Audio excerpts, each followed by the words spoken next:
Hello! Hello and welcome to the IGN UK podcast. This is the very special 250th episode. Woohoo! Yeah. Sorry. That's good, isn't it? We made it. 5 years. 5 years. God knows how many people have died since that has it. happened. Or people who've appeared on this podcast have died. What? Whoa, happy note to begin with. Tom died, Stu died, Keza Matt died. They all died. Bloody Martin hell. died. This is a dark start. But that's what happens. You don't quit the podcast. The podcast quits you. Yeah, exactly. But 5 years, it's not improved. It's not gotten any better or funnier. But somebody started to recognise us, Chris. Who has, Alex? Our Duck Hunters. Yes. We won an award. We did. Yay. We won the Gamers' Choice Award at this week's... I'll tell you what, we plugged it enough. Yeah. We flogged that horse. But if you're watching the video version of this, you can see it on the desk. You can see the award. A thing of beauty. And it's not just our award, it's your award as well. Although We're going to there keep it, though. No, I'm not gonna do one. I think it is our award. Okay, it's our award then, I Yeah. don't. Well, maybe we could just lend it out to people. Yeah. Nah. It's made But, of perspex, you can kind of do what you want. Yeah, it was all very exciting. The GMAs this week. Yeah. Fun night. Alex, do you want to take us through the evening? You really almost missed the award. Yeah, Yeah, let's well, not talk about that. I think we should, Alex. No. I just won't be having a Byron chili burger again for a short while. we got to a category which was the best podcast category. We didn't win that one. We weren't even nominated in that one. We weren't even nominated. That would have been an achievement. And you were getting ready to make the speech, weren't you, Chris? Yeah, Alex had disappeared for quite a long period of time. It was quite an extensive... Trust me, there was good reason. You're bracing yourself. It's like Sandra Bullock at the end of Gravity. I was preparing myself. Yeah, it was some relief when Alex showed up. It was Some relief for him as well, yeah. But no, it was a fun night. We'd had a few drinks. We trooped up on stage.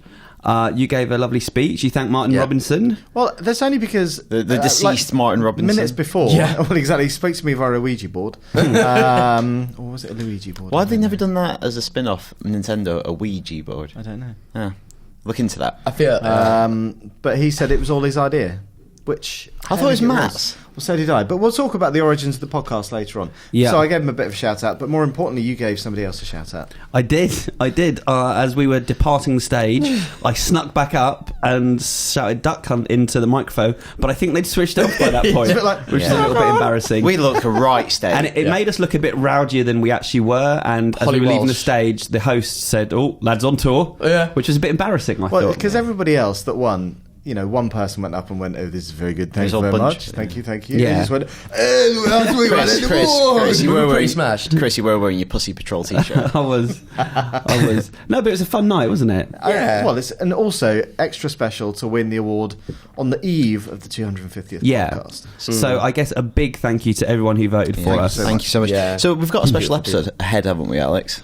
What do you mean, 251, or do you mean this one? No, this one. Okay, Very much this one. Well, so yeah, basically, it's kind of like a normal episode, but there are going to be bits where we're looking back at probably some of the best bits that have been recommended. Thanks to you guys, because you've been sending in your best bits from the last 5 years. So we've tried to compile as many of them as we can. If any have been missed, it is Rich Bear Park's fault. Always. And we even have a special guest. We do. One of the original cast members, or not quite original, I can't remember when he first appeared, but he will be returning. Mr. Sad Dan. Oh, God. Get a little lump in your throat. Chili burger again. I would say the most wasn't my popular threat. member of the podcast. Do you think? Still to this day? Yeah. And apparently he's doing a bit of prep work for it, so look out for that later on. It's filled out a bit since he was on this, though. No, in like a muscly way. Okay. No, the other way. Thought you called him Tubby. No. He's definitely not Tubby. Never. No. Should we start with a couple of clips before we go on to the news? Taking me on the word. You jumped on it. Music maestro. So I'm on the decks. So I'm like orbital. So we don't actually know which podcast they come from. No. We've just got some funny titling. Okay. What's this called? Do you want to hear the title? It's called Bumcrack Mouse. Of course. Children, I don't know A what lot that of these means. I haven't heard. gather around the fire. Listen to Bumcrack Mouse. Silence, please. There was a guy that we used to work with who we all hated. So while he was out to lunch, one of my mates put his mouse down his bum crack and wiped it all around his balls. Oh no. And when he came back, we're all there trying to put our own mice in our mouths. And he was like, "What the fuck are you doing?" Oh, it was a competition to see who can get a mouse in your mouth. and he put the bum crack mouse in his cake hole. That's disgusting. He still works in the video games. I was going to say, is that someone that worked here? No, not here, but he does work in the industry. Do we need a Thundercats movie? I think. Let's go straight into the next one. So, yet again, I think the first time you told me that story, I came to it late, and yet again, I thought you were talking about a real live mouse. No, so, That story confused me twice. Right. No, so, well, I didn't put a mouse... Well, it wasn't me, I hasten to add. Yeah. But no, my friend didn't put a real live mouse down his bum crack, and then the other person put it into his mouth, because that would be really weird. Yeah. Do they it's a weird also work office. in the industry? Well... It's exciting. Yeah, mostly. Wow. That's a nasty one to start off on, though. Yeah, mean-spirited. Yeah. But I also like, there's so much slang there, a bum crack in his cake hole. You're not being very direct. I was going to say. I know. So, yeah. But yes. So, watch out. If you ever come back from lunch and I'm there going... Oh, my God. Nice. the problem is you have no idea if I've ever done anything like that to you. You If we play the odds, you probably have. That said, I've never put my mouse in my mouth, so... Your what? It's easy for you to What say. in your what? I know I've got some other stories, but I'm not going to say them Okay. today. I'm cracking Like, cake hole. Words of the day. There was I am going to say it anyway.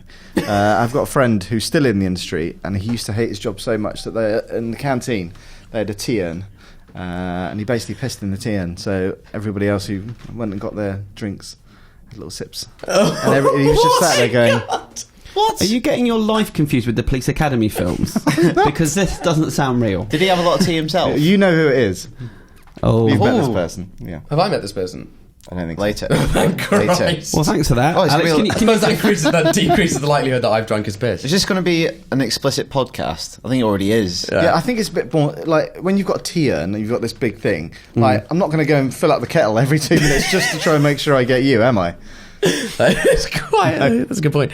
It's sterile anyway. But anyway, urine. Urine is very The sterile. coffee machine. Sterile, and you're boiling it. So really, So you would. well, why not? All right. All right. After this podcast. Good. I'm moving on to the news, are we? Or Let's do you move want on. to- Or should we have one more? Well, clip? let's have one more. Okay. This is called cat porn. Do we need a Thundercats movie? I think Martin should tell his Thundercat movie story. Again? No, but apparently it's the third. If I talk about it now, it'll be the third time I've mentioned it in the podcast. Do it. I think. Do you want to hear Martin's Thundercat story? It's not even a story. It's just once I think I've seen a hardcore porn version of Thundercats. Wasn't it in a club? It was in a club. And so I might have been a bit confused at the time. But I'm convinced they were playing a hardcore Was it porn just version of cat porn? Thundercats. On a really big screen. No, but that's a different story. Which What were I'll tell you they- at another point. You're a furry, aren't you? No, there is. I have got actually some cat porn at home, which I stole from Tesco. No, it wasn't. Oh, this is it. Hang on. Martin? Did you just say I lent you that in good faith. No, that's just it. It was in a Tesco's, right? And they just had this advert. What? Tesco's? Tesco's. Cat porn? And they just had this, they just had an innocuous thing of photos just to advertise the new Kodak film stock. But one of them was a cat with his legs played open. You can see right up his gash. And I was so amazed by that I went in Tesco's late one night and stole the photo. I don't think I have to try and see if I can dig it out. But So there's a few blasts from the past. Yeah. What just happened? So that was Martin Robinson, Matt Wales, Tom Butler, So yeah, you had Martin telling the story of cat porn in Tesco's. Stuart Reed. Stuart Reed. They're all dead now. May they rest in peace. And an audience, it sounded like. Yeah. So a live So- one down the pub. Was that one a live Christmas, one in a the pub? Christmas one maybe? Or was it a live one in the office? It could have been anything. Yeah. But more importantly, how on earth did we get onto that topic of conversation? I know it was Thundercats, and that Martin had seen like Thundercats porn in a club. But then again, the kind of clubs that he's been to. I don't know. I want to see Thundercats porn now, though. Do you? Yeah. Yeah, it's just I horror. was going to say the internet has probably Okay. got that and more. Google those two words. I've seen Not it. in the office. Probably not in the office. I've seen it. Have you? Oh. Thundercats. I've seen some things. Really? Remember when I first got the internet as a kid, I thought, oh no, this is my life ruined. What, with 56k, could you be bothered? Yeah, in the evening, your mum and dad going out for a big shop, we got 2 hours spare. Yeah, Get the you need- JPEG loading when they're in the car. Time it. That picture Nice. of She-Ra. Captain Janeway. Nice to hear Martin Robinson's voice again, though. From beyond the grave. God knows we'll never hear it in But life. not Stuart Matt. Shall I do some news then? Okay. Let's do some news. Okay, and it's pretty big actually, and a bit bizarre really, because it came out at a Time Warner investors meeting. That sounds brilliant. DC have announced Sort of kicking off. about 12 movies. They've announced their slate for the next 6 years at least. They filled in the blanks, didn't they? Yeah. So we knew they had this plan, but we didn't know what or when it was happening. And so we've got Batman vs Superman coming out, which we already knew. We know. Followed up by Suicide Squad, directed by David Ayer. Wonder Woman movie. Justice League Part 1, directed by Zack Snyder. Ooh. The Flash, and they've cast that, starring Ezra Miller. Aquaman, starring Jason Momoa. Shazam, which we know has The Rock. Justice League Part 2, directed by Zack Snyder. Cyborg standalone movie. Are we going to discuss any of these, or are you just going to rattle them off? Nearly finished. A Green Lantern standalone movie and standalone Batman and Superman films that don't have a date yet. Ooh, So how many that's films huge. is that? 1, 2, 3, 4, 5, 6, 7, 8, 9, 10, 12. All coming out in the next 6 years. 6 years. Or so. So it's literally 2 Wow. a year. It's literally 2 a year. 2 a year with more when they put in the new Superman and Batman ones. as well. And a Lego Batman as well, isn't there? And a Lego Batman. A Lego Batman movie? Yeah. Yes. Wow. So what do we know apart from obviously some of the casting news there? I There's think lots you were of, saying there's about lots of Zack hidden Snyder. news in there. Like we knew Zack Snyder was doing the Justice League, but the hidden news is he's also doing the sequel. It's part 1 and 2, Right. spread across 2 years. We knew Jason Momoa was rumored, but now he's confirmed. But then also casting for the Flash. Yeah. Yep. Quite an unexpected actor, actually. So who is Ezra that? Miller. So he was in The Perks of Being a Wallflower, and I know him from We Need to Talk About Kevin. If you ever saw that, he plays I haven't Kevin. seen it. He's a Okay. very distinctive looking chap. Yeah. Yeah, and kind of like a really sensitive actor, isn't he? Like he's quite. He's not. All Kevin was sensitive, wasn't he? Well, oh, yeah, that was dark. Just not. All these other guys are kind of big, hulking, sort of look like superheroes in real life that they've cast, but Yep. he's quite Quite different. I guess slight. that fits in with the Flash, maybe. But yeah, that was totally unexpected. Is he Green good at Lantern. running? Sorry. I said, is he good at running? Don't know. Green Lantern, we don't Green know if Lantern. that's going to be a reboot or indeed what Green Lantern they'll be doing. But it seems Reynolds. unlikely it'll be a Ryan Reynolds movie Well, after what happened last time And he's around. going to be Deadpool, right? Anyway, so is that not a bit confusing? Well, he's already been Deadpool. Yeah. I suppose. Yeah, no word on Shazam, like who's going to play Shazam. I was hoping that might have been announced. But yeah, we've done a superhero show, which will be live over the weekend, about which ones we're Well, excited one of for. the points we made in that show was even though the Shazam movie starring Black Adam as kind of presumably the antagonist isn't out for 2019, they've already cast The Rock. That is as- crazy. So our theory was that The Rock is going to be kind of a Loki kind of character in Right. the DC universe, a charismatic anti-hero who becomes a villain, and he'll be in these earlier movies. Do you think he's got the acting creds to pull it off? I think. Yeah. I think he does. I think he's you? quite Okay, charismatic. Yeah. All right then. People, also, I don't, Also, but also I'll people let love you- him. Yeah. Yeah. Yeah, but it's not like he's playing Tom Hanks in Philadelphia. He's just running. He's running. He's running around punching people. I'm not making- and he's charismatic. He's likable. I'm not making this up. He was. was the highest paid movie star last year. Was he? I think that's a fact. He He's was not the- making it up. It's a fact. So it must be. I think it is a fact. I think it's And a fact. Suicide Squad, which is one of the first films here, that's kind of a supervillain movie as well. Right. So it'll be interesting to see if they set up some characters there that will then appear Go in these in the other other movies. movies as antagonists, And they've said apparently they're talking for that one. They're talking to Ryan Gosling and Tom Hardy and Will Smith to potentially be cast in that. So that would be impressive. Directed by David Ayer, who's directed Fury, which is out next week in the UK. Who are the Suicide Squad? Have you got them there? They're, Well, it's one of those superhero teams where the lineup has changed a lot. they're lots of villains that aren't particularly famous. And they're kind of it's not not like- anti-heroes. It's more like villains. Okay, but it's not like Tom Hardy would resume his role as Bane. No, definitely not. Okay. So yeah, that wasn't the only bit of superhero news. It looks like Captain America 3 might be an adaptation of the Civil War series, meaning that Robert Downey Jr. will become the main antagonist in the film, Iron Man. That would be Well, pretty amazing. depending on your ideology, Chris. Exactly, it's which side you're on. Yeah. But that's huge news as well. Superhero Registration Act. That's a whole lot of comic books to get into a film. It's a whole lot of characters, and we were talking about this, like how you manage that. Obviously, Days of Future Past does that well with a lot of characters, but The Civil War, we're saying obviously it's very cheap if you want to draw. You just draw them in. You own all those characters. You don't have to establish them. And me and Chris talking. You have kind of secretly started introducing kind of supporting heroes, like Falcon was introduced in Captain America 2. So I wonder if there'll be more of them in the next couple of years in Doctor Strange, Ant-Man, Black this Widow, kind of additional character. Yeah, you've got a few. Make up the numbers. Vision. There's a few popping up in Avengers: Age of Ultron. Yeah, Winter Soldier would be part of that, because there was another rumour going around, again from Badass Digest, such, that Captain America 3 might be called Captain America Civil War or Fallen Sun. And if it's Fallen Sun, it's going to have a sad ending. Is it a Captain America film? Should it be under the Captain America umbrella? He's a key player within that. And I think the success they experienced with Captain America Winter Soldier, that's another character tacked on to Captain America as the title of that movie. And that's an ensemble film. It's more about dealing with the political side of the Marvel Universe, I think, and how it polices itself, and also how the world adjusts to superheroes existing. So I think it's actually a pretty good forum to tackle that story. But like you say, actually, if it does have the Captain America moniker, then it suggests that you will follow his story, which From if it his does follow the perspective. comics, it will end in a bad way. Yeah. So that's interesting, And actually. he's that might against the Registration Act, I believe. as am I. And as I am.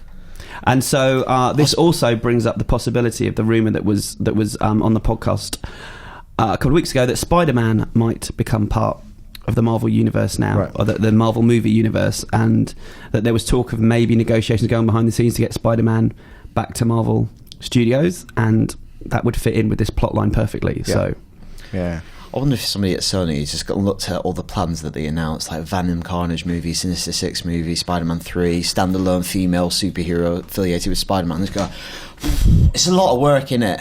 Like, they're doing quite well. Yeah. Should we just take the easy way? I don't know. They are only human. It feels an awful lot of stuff coming out of Warner Brothers, though. yeah, 2 a year. Will it be as good as the Marvel stuff? Can it be? Interesting. They're going to be the first with a standalone female superhero movie. I know Elektra came out, but I mean of this kind of wave. modern of, era, yeah. Also, so you got Schneider's doing the two Justice League. Is he doing anything else, or is that it? Well, that's quite a lot in it already. And Batman v Superman, so he's going to be... That's a film almost every other year in the universe. And these take 2 years to make now anyway. This Batman Superman one's taken 2 years to I'm wait. still not What are you convinced saying he's today? the right person. Like, it feels like an awful lot of eggs in one basket, and I think that's a very delicate basket. I know. If I can Well, continue it's a beautifully shot basket. Is it? It looks great in slow There's motion. no substance. No, I totally agree. No eggs. And equally, one thing we should point out that they are continuing to keep their TV properties and their cinema properties separate. Unlike Distinct. Marvel that have linked them up, Yep. there'll be two flashes. So yeah, there's Grant Gustin and Ezra person. I don't mind Ezra. that. No, I've got no problem. I've got no problem with it. You do feel like you're TV flashing. You're like, my TV show's just started. And I'd be then really upset. You've stolen my thunder. Yeah. How about it? He's probably quite happy with it because it's doing really, really well. So, and who knows about the actual? I think it works very well as a TV show. I'm not sure about watching a guy with a bow and That's the arrow thing. for 2 hours. We might look at Apart the from Marvel Robin Hood. stuff, and we got some people don't really like S.H.I.E.L.D. They think it's a bit wonky. They might do the same with Daredevil. Go, you maybe need to adapt it more heavily for TV, and you're trying too hard to make everything fit, which obviously is a huge logistical nightmare. Yep. But if you watch the superhero show this week, Dan and I picked the movie we're most excited about from this list. And you're not going to tell us here. Well, no, why would I? All right, then. No, it's just saying. Saying. Go watch it. But yeah, we could talk about that all day, but we won't because there's more news. Instead, Far Cry 4. I went to go and play that last week in Paris. One of the news nuggets that came out of it is that the game is going to be... You love the word nugget. I do this. It's because a bum nugget's coming later. I don't know. We might have around the bum nuggets. There might be a few spatters from bun nuggets. Anyway, the game itself is going to be, according to the creative director, 15 to 60 hours long. That's surely the same as any game. If you're really bad, it could take you 60 hours long. Anyway, but it was mainly for me to start talking about it because it kind of split people when we were over there because We decided to a give... lot. Oh, excuse me. I started talking over myself. That's a bit weird. It's a lot of people just kind of said, well, it's Far Cry 3, but with a map pack. But I think you can say that about a lot of kind of games. It's like, Call of Duty is still the same mechanic. Far Cry 4 is still the same kind of thing, but obviously it's a brand new world, new characters, new animals. The rhino's awesome. And well, we played it. And what did you think? We did a commentary. We did a few commentaries. Yeah, like the skeleton of it. That's what makes the game. That's kind of the underpinnings of the game. Yeah. Towers, exploration, free choice, open world.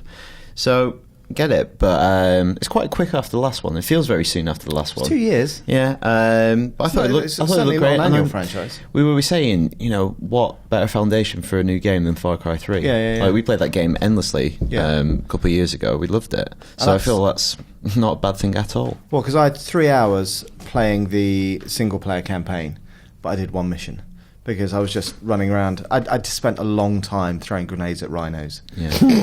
Which people I thought was fun at the time, and then I watched the footage back, and then I felt quite sad. And we did a commentary. We did 3 commentaries that were up on site, and in one of them, you were making some ridiculous carry-on innuendos. I don't know what you're talking about. Okay, so you're charging around on an elephant. You go, what did you say? I said I've got this giant beast between my legs, but I had no ammo, so I was firing blanks. Bloomin' egg. Racy, spicy stuff on IGN. But at least we don't just keep it to the podcast, eh? Yeah. Exactly. So are all those rhinos dead? Well, so the thing about most of the time in Far Cry, there is a point to killing animals. You skin them, and the rarer the kind of hide or fur or whatever it is, the more kind of bizarre stuff that you can craft it into. Much like the real world. Yeah. Fashion and upgrade. My nice rhino jacket that I wear on the way to the office. So at the end of Far Cry 4, you usually have like a full grand piano. But anyway, so I grenaded this rhino, fully machine gun. There was one point I was chasing after it in a little helicopter, firing my gun at it. And obviously, you probably got the game developer going, "What the hell is he doing?" I just thought it was funny. Good. And he can't skin it. And I was like, why didn't you tell me that before I bloody... I'm pretty sure Vice have made a documentary about you. I was going to say, I'm pretty sure, don't psychopaths start with animals? So I was thinking, I'll get a really good ammo pouch out of this as you lovely piece of rhino skin. But no, instead I just rolled its body down the hill because I couldn't skin it. What is wrong with you? I don't think we had this clip, but this reminds me of an old podcast where we talked about Far Cry 3, and you really made me laugh when you were talking about what you were doing. It's the same thing. 2 years later, you haven't changed. You were like, I went around just killing loads of turtles. I was like, have a bit of that. Have a bit of that, turtle. Well, you've got to spend your Christmas somehow, haven't you? Like, with a little tub of mini cheddars and stabbing turtles. I've moved on to Twiglets, actually. They're my new favourite thing. I cannot wait to get the Christmas tub of Twiglets. What is happening? I'm looking forward to that. Anyway, Far Cry 4, very exciting, but also really good in co-op. A lot of fun. Cool. Oh, cool. Last piece of news. Apple had a new another presentation not long after their iPhone 6. I don't know this. What's happened? Not all that exciting, Chris. So don't get too aroused. Don't get too aroused. So they updated the iPad Air to give the iPad Air 2, which has Touch ID, which you have on iPhone 6s and is iPhone 5s. Is the iPad Air the small one? No, it's the iPad Mini. The iPad Air is the most powerful iPad there is. It's trimmed down from the original iPad. Thinner than a pencil. Thinner than a pencil. As they keep on saying. Are there new iPad Minis? No. Hang on a minute. I will get to this in due course. Okay. The iPad Mini also benefits from a lot of the improvements made to the iPad Air. It has Touch ID as well, and they both have improved cameras front and back. Now, the other big announcement was... This is the big announcement. This is the big one. So, Apple, famous a few years ago with the iPhone 4, introducing something called Retina technology. Now, this was the thing that said that pixel density was so high the human eye at a certain distance can't distinguish individual pixels. That is Retina. And that was on the iPhone 4. Then it came to the iPad a couple of years later. Then the MacBooks. The MacBook on this table is Retina screen. And now it's come to their big computer, the Macintosh, which is 30 years old. The iMac, which is the spiritual successor to the Macintosh. Nobody calls it the Macintosh, though. But the reason, they kind of introduced it like that in the show because it's the 30th anniversary of the Macintosh this year. So their big desktop computer is now Retina, but... It's Retina 5K. No way. Not 4K, but 5K. Way, Jose. Extra K. Honestly, brace yourself. That is 5,120 pixels by 2,880 pixels. Don't believe it. My brain cannot compute. So imagine like a little tiny chunk of the screen. That's basically HD TV. Oh. I'm down with it. HD TV, 1980? 1920 20. by 1920 by 1080. What, Rich? 1920, 1080. So you can fit some of those into a 5K. Good. So what's really cool... Thanks for that. I'm not very good at maths. So obviously this is the highest res display available to consumers, and what it means is you can edit in 4K. You can edit in 4K, have full resolution, and still have space for your timeline and bins. So we're very much channeling Stuart Reed today, aren't You're we? getting hard, Rich. Well, you can't have one. So that is the other big announcement that came out of the show. Also, Yosemite, the new OS X, is out to download today or yesterday. So that's, I'm downloading it right now as we speak. Which one of you told me that I should wait to buy an iPad mini? Because one of you said, wait, they're going to announce new ones before Christmas, and well done you. Well, they have. Exactly, so well done. Well, they do that every year. They do that every year. The thing I would say, though, the improvements of the iPad mini aren't that much. And the iPad mini now is $100 cheaper in the US. Yeah. Well, I mean... So the one that I've got, I'd go for the one that I've got. If I'm I honest. don't know. Unless you want the little button that you can unlock it with. Sooner or later, you just have to take the plunge. Yeah. Because otherwise, the longer you wait, the closer you get to a big innovation. So it's like... Yeah. I don't want that. I think I'm going to do that. I don't want that little button because I get scared that I burn my fingerprints off. Well, the two things are, the touch thingy, I can't remember, Touch ID, and then slightly better camera, I think you were saying. Yeah. But who on earth uses their iPad? The Touch to take ID pictures? is annoying I am tourists. enjoying the Touch ID on the iPhone 6. Yeah, but not so much that you spend $100 more on your iPad for it. No. I don't know if I even need an iPad, to be honest. So. Well, don't get one then. Yeah. I wouldn't. No. So really, thank you for delaying me wasting my money. That conversation was moribund then. Well, pretty much, yeah. But I felt I should contribute. That's it for this week's news. Yeah. Oh, what was another bit of news, wasn't there? There was a little bit of news, wasn't there? Tidbit. I didn't bring it in though because it wasn't on the list. Are we going to talk about it? I think we should. Okay, let's do it's it. quite striking. Yeah, literally. Hey, do you want to intro it? Yeah. Although I haven't got the do? list. Have you got the list? You get the list while I intro it. So I was looking at my Twitter, and obviously, being a football fan, I follow Michael Owen, the most boring footballer in the world. And he tweeted... Is he in the Guinness Book of World Records for that? No, there's stiff competition. And he tweeted a few nights ago that he'd just got off a plane and watched the 8th film he'd ever watched in his life because he was so bored, and then he did #HateFilms. And I guess he's got a lot of followers. People are like, what? And it's such a nonsensical thing to say. so he felt the need to follow it up, I guess he was asked, with the 8 films that he'd watched. And he didn't even say... He started off the list by saying, these are the 8 films I've been forced to watch. He hates films that much that people make him watch them. How can you hate films? #HateFilms. So It's just trending globally. Which I thought it was weird. So I can remember some of them. There was Rocky. So there's... Oh, you're doing it in order as well. The first one was Rocky. See, I don't know, because I know Seabiscuit comes later on. I think you can almost extrapolate a pattern from the films that he's obviously watched, probably because he was a kid, and ones that people have recommended to him. He's got some utter tosh. We've got Rocky. That's number one. Great movie. Sportsman training, all Great that sort of movie. stuff. Heat. Fantastic movie. Yeah, I always thought it was called The Heat. No. This probably is a film Well, called there's a film called The Heat that came out a couple of years ago, but Heat is a De Niro movie from years ago. Yeah. I imagine Michael Owen got bored in that. It's quite long and slow, and you have to wait till the middle section for anything to Did really the diner scene mean anything to him? That's actually his follow-up tweet. I hate diner scenes. #hate diners. Ghost. Bit romantic. I bet a girlfriend's probably made him watch that. Yeah. Right. I actually like Ghost. It's a good movie. Next one, Jurassic Park. Classic. You couldn't not. Well, he didn't like it, Chris. No. He's obviously he's a British person. He's been at home on a bank holiday and watched Cool Runnings. Cool Runnings. This one again, it's a perfectly watchable film and a sporting movie. He's a sportsman. He probably enjoyed their story of triumph, even though the real Jamaican bobsleigh team didn't win. No, but he liked the egg. #love eggs. Seabiscuit. Seabiscuit kind of makes sense. You can see why. Yeah, he's super into horse racing. Yeah, and gambling, unfortunately. Yeah, really. But he loves horse racing. Okay, so let's come clean. Me and Chris were gonna construct this elaborate feature where I was gonna get clips of Michael Owen speaking, and we were gonna edit him in, giving reviews of this movie. I spent 2 hours last night looking at interviews with Michael Owen. They're all uniformly drab. He doesn't say anything that you can interpret in any other context, apart from 2 clips which we'll play shortly. Mainly just about football, so it's like, I can't really use any of these.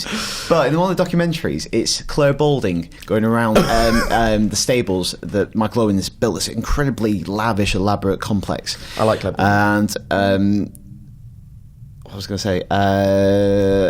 What's happening in the stables? Yes, he's on about why he got into horses and gambling, and he reveals that he used to go horse racing. Otherwise, it sounds a bit weird. Well, he got into gambling when he was a kid because his dad used to let him put 50p bets on when he was like 10. Jesus Christ! There you go.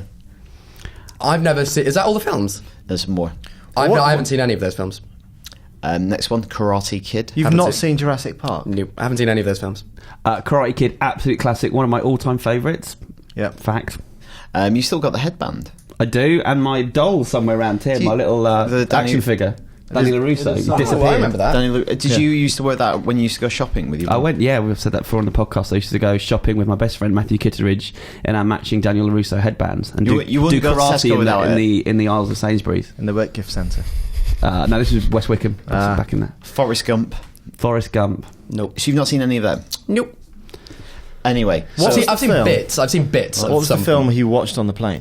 Not sure. He doesn't say. That's the enigma. But they do have old films on planes now, don't they? Yeah, so it's like Disney Channel. 1, 2, 3, could be any of them. 5, 6, 7, Yeah, it's right. So Forrest Gump, maybe. Right. Maybe Forrest it's Gump's chronology. Yeah. So I was going to tee up this clip, but I'm just going to play it because I think it's funny. Okay. Taken out of context. All right. I'm sure I'll be riding a few slow ones to start with to get my confidence up, but wouldn't it be great to sit on a really nice one before you, or just to feel the difference? Wow, that's hard. What is that? We'll play that again. I'm sure I'll be riding a few slow ones to start with to get my confidence up, but wouldn't it be great to sit on a really nice one before you, or just to feel the difference? We're being very cruel to Michael Owen, aren't we? I know, but that is a brilliant clip out of context. Yeah, I don't know if it's that much better in context. I'm not going to lie, I would like to play that again before the end of the episode. Yeah, at some point. And I definitely don't want to know what it's really about. Let it stay like that. Yeah. And then the other one. So again, I watched this documentary last night. This is what I did last night. I wish I hadn't. I watched this documentary. You were really hungover. You were never getting that time back. I watched a 20-minute documentary where they filmed Michael Owen when he was like 15, 16 at Lily Show, where for people listening to the podcast from overseas, it's kind of a football academy. I don't think it exists anymore, does it? No, I don't know. He won a scholarship to go to Lily Show, and he's just showing people, the camera crew, around his room and stuff, and it's really depressing. He had to share his room with 3 other kids, and then he went downstairs and he passed this like public phone box that was on the wall, and he just said this. It made me so sad for little Michael Owen. And downstairs is the study room and common room. This is the telephone that I use to ring my parents every evening. He's just in this really, oh my God. This really cavernous corridor. He goes, "This is Michael Owen." This is the telephone that I use to ring my parents every evening. Oh, he's a good boy. # love parents. But he did that fairy advert for washing up liquid a few years ago. I hated that. It was really boring in it. I will say that I really like Michael Owen, and he was an awesome footballer when he burst on the scene, so I feel bad that we battered him He's here. phenomenal. that clip is funny, though. And if he probably played less matches, he probably would have been one of the greatest strikers of all time. Yeah, and I'm a film critic, so Well, for you him put to your say face. hate I don't know films, anything about I Michael find Owen. a little bit I just can't see how you... It can't be 8 films. You must have seen films when he was a kid. I think he's too busy. Doesn't make any sense. Well, he's too busy calling his parents in cavernous corridors. So I wanted to know, though, do any of our podcast listeners, have any of you seen less than 8 films? Can anyone top Michael Owen? Claim that. Or does he hold that record as well? I'm just going to play it now. Go on, then. I'm sure I'll be riding a few slow ones to start with to get my confidence up, but wouldn't it be great to sit on a really nice one before you, or just to feel the difference? Oh, I just want to sit on a really nice one to feel the difference. He's such a boring man. Lovely stuff. And that's the news. Yes, that's good. We've done that stuff. Is the news. Are we going to invite our guest on, or should we? Let's play a couple of clips first. Look at the clips. Because Luke, you're still here. Right. Yeah, okay. You're not dead yet. No, I'm not. I will be switched out shortly. I think we need to make you're going to have to make an editor-in-chief decision right now, Alex. Oh. This has to be an explicit podcast, hasn't it? We've already said what the clip is. Well, the name of the clip is "Fuck Shitty Titty Wank." Oh yeah, no, we need. Yeah, no, it's fine. We can do this one. Let's play it. This is my one. I'm on this one. For a start, stop telling our listeners to look at grumble vids. And secondly, that's why we cut down the swearing. Also because Stuart can bleep them out, but it means he has to go... It takes forever. Yeah, so fuck shit titty wank. Prick. So it means he has to scrub through the video. See, that works, but Dan said it to introduce it. Rich, can we go back and just beat me out? Yeah, no, that was censoring. I just read it. There you go. So no, there you go. So was that the podcast that you and Stuart did on your own? Yeah, that was podcast. I think it's 229, and it was so. Where were we all? You guys were at over in the San Francisco office. Right. So you two and Rich were over in there, and you were at some convention. It was either like Texas or something like that. So it was literally just me and Stuart, and we were like, we're going to do a podcast, and it's full of like nothing, to be honest. We just got lost in one of ourselves, and then by the end of it, it got to that stage where we completely just kind of lost what we were talking about. And there you go. That was in response to someone writing in saying, why don't you guys swear as much on the podcast, because they find it funny. And we were like, oh well, since we do the video version and put it on YouTube, it's a lot more hassle for our lovely video editors. Well, you did say the F word in your first clip that was played today. Yeah. Well, no, I actually said it probably about 4 years ago. I didn't say it today. Yeah. So yes, no, but then I just swore, and I thought titty wank was quite a nice use. Well, now you've said it again. Mine was a genuine mistake. Stop saying swear words. My sentiments are very much the same as they were then. Every now and then, it's good to keep the video guys on their toes. Yeah, we've got a tight turnaround today. We do have a tight turnaround today. So yeah, there you go. Let's have one more clip before we get sad. Get rid of me. Are these really the highlights? I know. I'm just putting it out there. I'm only saying what the listeners are thinking. Yeah. We've got 19 more to find something. Bloody hell. Strap yourself in. Here's how many inches. Did you hear the other Daniel story? He finally got around to buying himself a beautiful TV this week. One of those really lovely slim bezel 40-inch Samsung jobbies for his bedroom. Excellent. It's been delivered. It's the wrong one. Oh no! Yeah, so he can't even watch telly in his bedroom because he's got the wrong telly. He texted me last night to say 40 inches in his bedroom. Yeah. You like a bit more than that, don't you? I know you were building up to that, but I thought I'd get in there first. Is that a cock joke? Have we gone back to cock jokes? Brilliant. That is massive for a bedroom, though. Yeah, and I was in Krupa's bedroom last night. It's not a big room. I think 40 is about right for a bedroom. Really? Yeah, I think 50 is about the standard for a front room now. 40 is about right for a bedroom. Sleeping in an IMAX. 50's front room size now, right? Well, I mean, we have a 50-inch television, but I hate it. It's too huge. Much prefer to have a smaller one. Yeah, listeners, if you security door and everything. Tell us how many inches you like in your bedroom. You can email us IGNUKfeedback@IGN.com. The one in my bedroom's quite old, but it's 12 inches. Brilliant. And black and white. You have to twist the knob to get it to do anything. Very good. Very good. See, that was the best bit, right? That was good. I'm so glad that I could inspire such hilarity. Yeah. And did you sort the TV problem now? I did. We can revisit this. I sent it back to Dixon's and got one from Amazon, so yeah. Less funny than the actual clip it inspired. No. Is Dixon still going? I guess so. Good. That was when I was on work experience, by the way. Do you want a timeout? that was when I was on work experience. Can you still buy timeouts? Can you not buy Tizer? You can't buy Tizer anymore, and that's a shame. Oh, why are we descending into a Peter Kay bit? Yeah. No. Who remembers Bullseye? Fuzzy Felt. Do you remember Fuzzy Felt? I'm done. Game over. For those listening to the podcast, Daniel just spat his drink back into his cup. Now I'm going to drink it. Yeah. That's the second time I made you do that in the last month. You do stuff to me. Right, so it's with a sad heart, Luke Kamali, that we shall wave goodbye to you for now. Okay. Am I coming back? Whatever. I don't know. It depends. When you're escorted outside, if someone's there with a gun and they place it against your temple, don't worry, just close your eyes and it'll be fired. It'll be fine. Good. Okay. Well, Alan Sugar's out there. Good to see you guys. Yeah. I leave my seat for someone who's much better than me. I wouldn't say better. I'd just say different. Yeah, different. Okay. So, would you like? Should we talk amongst ourselves? Are you talking amongst yourselves before? Okay, it's all right. You can go. Would you like to play his intro music? Yes. Daniel Kilby's intro music. So that's it. We haven't actually said who the guest is, have we? Yeah, we did at the start. Oh, we did. Okay. I think it's more funny for us watching it. We're just going to have this as a bed. This is your intro music. I don't know what else to do. Or just looks sad. Yeah. Would you like to tell the listeners of this podcast who you are? Hello. Hello. I don't know if I should be looking at you or if I'm addressing the listeners. You can talk to us. Do what you want. Ignore the camera. Freestyle. I'm an amateur. Yes, you are. I'm Dan Kilby. No, you're not, though, are you? No, I'm not really. Embrace it. Who are you, really? Originally Sad Dan, until I changed my name by default.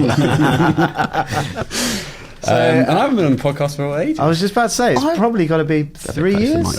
I think maybe the last one, you came on a New Year's special a few years ago called Kilby's Christmas Cracker. Oh, was something like that. Was that pre or post Podcast 100? Because I know I was on that. I think that was post. Are you in a happier place these days? I'm in a happier place, yeah. What's... I mean, you were a big part of the podcast for a while, and then you moved up the ladder. What was your job title when you were first on the podcast? Team assistant. And what's your job title now? Commercial projects and marketing manager. That's pretty impressive. You basically are a boss now. How did this happen? I'm just a suit these days. Other than the fact I'm not wearing a suit. Pastel t-shirt. So what's happened in the intervening couple of years since you've been on? You've obviously been working out. I've been going to the gym a fair bit. Yeah. I'll be honest. I was trying to think of something original and cool to say. Nothing is happening. It's been a combination of work, video games, and going to the gym, and watching movies on heavy repeat. On very heavy repeat, yeah. Just loop, and that's all I've been doing. Well, it's good to have you back. Has anything made you sad in the last couple of years? Oh, do you know what? I should have thought about that. What was the genesis of the sadness? Like, what was it? Just the general. Dan just used to bring conversations down sometimes. Yeah. Oh no, it was. I think initially it was me talking about like the morality of Far Cry 2. Whoa, we've got a bit deep on this. I know. And what was it? What was it that upset you about that? Well, the problem I had was just you were collecting diamonds as currency in war-torn Africa, which I just thought was a little bit insensitive. You just seen Blood Diamond. And that's it's very strange because before you came in, we were talking about Far Cry 4. Yeah, I know. I saw that. I thought Far Cry 3 I'd loved. I thought it was brilliant. He's absolutely fine skinning rhinos and all that kind of stuff. It's the diamonds. Not happy with that. I know Leo doesn't like this. Yeah. Is your favourite film of all time still The Beach? Yeah, no, I still love The Beach.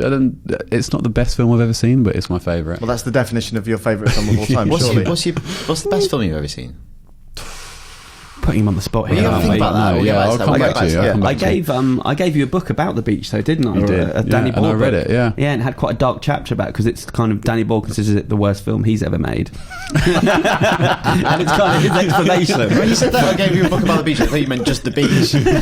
No, it's a book about Danny Ball. Each chapter was a different movie, and he just talked about what a nightmare it was and why it turned out not great. So the fact that its creator says it's the worst film he's ever made doesn't mean you can't enjoy it. That's the beauty of movies. If you don't hate films, you can like. Yes. Have you seen more than 8 films? Yes, I have seen more than 8 films. Okay. Yeah. It's almost a fact that the film you hate the most in the world is probably someone else's favourite movie. Yeah, it does happen. But that's probably not. I don't believe that every film ever made is someone's. No, I agree. favourite movie ever made. I agree. That's why I didn't say it that way. It's kind of like 6 degrees of separation. So what have we got for Dan to? Well, we've got a few clips, but we were going to talk about the origins of the podcast and that you were on episode 1. Yes. Can you remember how many test runs we did? I think we did just the one. You actually did a not to air pilot. We absolutely did, and it wasn't because Stu forgot to record it either. Because that happened around podcast 2, episode 2 Yeah, to be honest, did the whole hour. When we mess up the recording now, just still put them up. And because you've been going back and listening to a few of them, how is it different? The intro music was god awful. I hated it at the time. I'm saying that, but we actually got that commissioned. I think it was one of Martin's friends. Wrote that piece of music. Maybe we shouldn't slag it off too much. Well, we paid for it, so yeah, we've got a right to. We own the legal right to slag it off. Plagiarise it, do what we want with it. If we can't slag it off, then who can? Well, the person who wrote it can't. We slag off for a living. That's our jobs. Yeah. And then obviously that all changed. I can't remember which episode, but a reader sent in their tune, and we've been using that. I love that music. So I used to listen to the podcast. Well, it was because it was quite downbeat, the music before, and it wasn't. It didn't get you G'd out. Whereas we did ask people to send in soundtracks, and that one just gets you kind of up and ready. Yeah. So who was on the first one? I guess it was you and I. It was you, me, Matt, and Martin. Right. And so, obviously at the GMAs when we won the award, I was having a chat with him, even though he's dead, and he said that it was his idea for the podcast. But I'm pretty sure it was Matt's idea. What a glory hunter. Well, you know what was my idea? You're a gamer. Matt was the driving force. Yeah. He was the one that would come up with what we would talk about. He would put the story live. But maybe Martin suggested it first. I'm sure it's something that we all discussed for a long period of time. So. Well, I'll tell you what, because next week we have got the celebration, the party for Podcast 250, and we're going to resurrect them both, dig them both up from their graves, and we can ask them there. I believe Orlando Parfit was also on some early. Oh, you're right, podcasts. Parsnip. Yeah, that's right. Were we forgetting about him? He's funny to listen to because hopefully we've got some Parsnip clips later in the show, but he's just. I don't know. He's just got such a distinctive voice. So I like his voice. I used to listen to the podcast a lot before I got a job at IGN. I used to listen to all the IGN podcasts, and I used to actually, I don't know if I've ever told you this before, I used to on Fridays, because I was a student, I used to wait until the podcast came live. I was like, I'd listen to it right away. I used to really enjoy it. And when was it that you did a live one? I remember watching that in episode 50. I was about to say the live stream one. Was it 50? We all wore suits. I remember watching it going, that's not what I expected them to all look like. Really? Yeah. What did you expect me to look like? I don't know. It's a bit like this. Yeah, just like that. Just like that. Well, did you expect Orlando to look like one of the Jonas Brothers? I didn't. All man's hard hats. You never do though. We all listen to podcasts, I'm sure, or radio shows, and then you see the person, you're like, oh, that is not what I was expecting at all. Especially Stu with his radio voice. Yeah, he has got a good radio voice. But the live something endearingly shambolic about it, and very little has changed. What do you have any favourite memories of being on the podcast, Dan? Because I think we did some of our funniest stuff with you. Yes, I would say that you were the butt of a few jokes. Yeah, that was pretty much my role. I really enjoyed Podcast 100. Yep. Which was a live show that we did at the 100 Club on Oxford Street, which is pretty much below where we were now. Yeah. But that was an amazing night, wasn't it? That was really good fun. Yeah, that really was exciting. really fun to do it live. It's a bit weird doing it live on stage standing up. It was awkward. But we did some weird stuff that night. We brought back the one mic chicken cake. Yeah. Surprisingly good. That was a really good party, that. Yeah, that was really fun. What about some of the things that you did personally? What do you mean, like you guys making me run around the streets of London looking for some packet of crisps? Yeah, I think it was back at Watsits, wasn't it? Yeah, it was something like that. Yeah, to have it in the milk. Yeah, and we did. Yeah.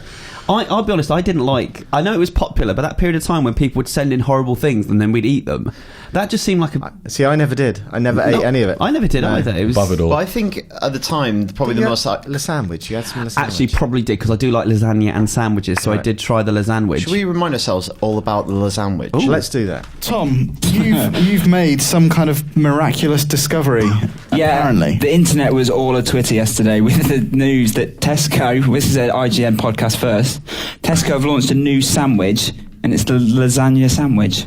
Sorry, what's going on? Where's the sandwich section on the site? I don't understand what's just happening. I think Tom was going through the running order, couldn't think of a last topic to do, and just thought, I know, sandwiches. Well, actually, I wasn't. It was Matt that decided this. Me and Tom were genuinely excited about this, and because I don't eat meat, we kind of thought it'd be really cool for me to enjoy the sandwich vicariously by getting you guys to eat it. So, Tom, can you explain the wrapping and everything around it first? Right, so basically it's Tesco's lasagna sandwich, which just to me sounds ridiculous. Who would make a sandwich with a pasta filling? Yeah. That's just ridiculous. It's pasta joke. Yeah, well, So the packaging is in packaging. It has colours. the Italian flag. It says that it's a limited edition sandwich. So don't get too excited. But you can get these from your local Tesco. Apparently, the ingredients are white bread, cheese and ricotta dressing, beef, tomato and herb sauce, cooked lasagna pasta and tomato. The guy from The Guardian said it tasted like a second-hand chewed-up cheeseburger. Great. Right. So we're going to try these now. Can you overdose on carbohydrates, Dan? Because I'm worried. Yeah. Oh my god. No. Do you want to pass that around? Yeah, I'm gonna have a sniff. Okay. Shall we just describe how it looks as well? Because it's pretty foamy. There's foamy? There's like bolognese sauce in there, a slice of pasta. There's 27 grams of fat. in the sandwich. That is pasty, yes. Dan's just shat himself. I thought that was cheese, but I thought that was cheese. It's actually pasta. Right. All right, so who's going first? Go for a bite out of the middle. What we're going to do is go for a bite. While we have a bite, we'll play some music. Yeah.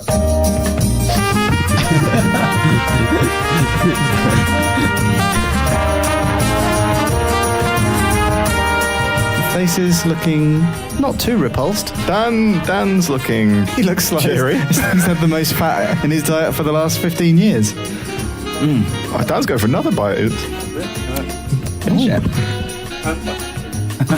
So, Chris, do you want to pop your headset back on? So, Chris is really enjoying it. Stu, who turned his nose up, can't speak. Oh, he loves it. They're loving it. Amazing. Having turned their noses up. It's actually surprisingly tasty. It really is, and it tastes like a lasagna sandwich, which is brilliant. Surprising, yeah. Tom, can I just say that you've got like red stuff smeared all over your teeth and over your face? Do I not speak with my mouth full? I think it's all right. Should they continue it from a limited edition to a full run? It'd be quite nice if the lasagna was warm. Yes. Warmed up. We should have microwaved it. Yeah, or get one of them toasty bags. Or a toasted sandwich. If you had to describe the flavour. Does it actually taste like lasagna? Yeah, a little bit. Yeah. Yeah, it does. So there you go, for the first ever IGN sandwich review. Tom, is that as good as you remember it? It's longer. It went on a bit, didn't it? I tell you what, that's probably the most thorough review we've ever done out of the UK ever.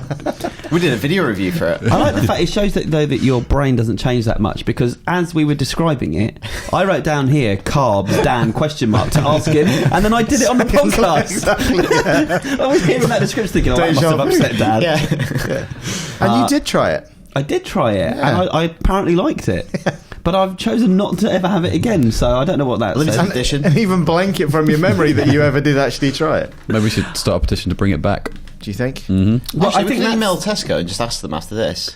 But I think that's maybe what triggered people then sending us suggestions of things to do, and that's when I stopped. Mm-hmm.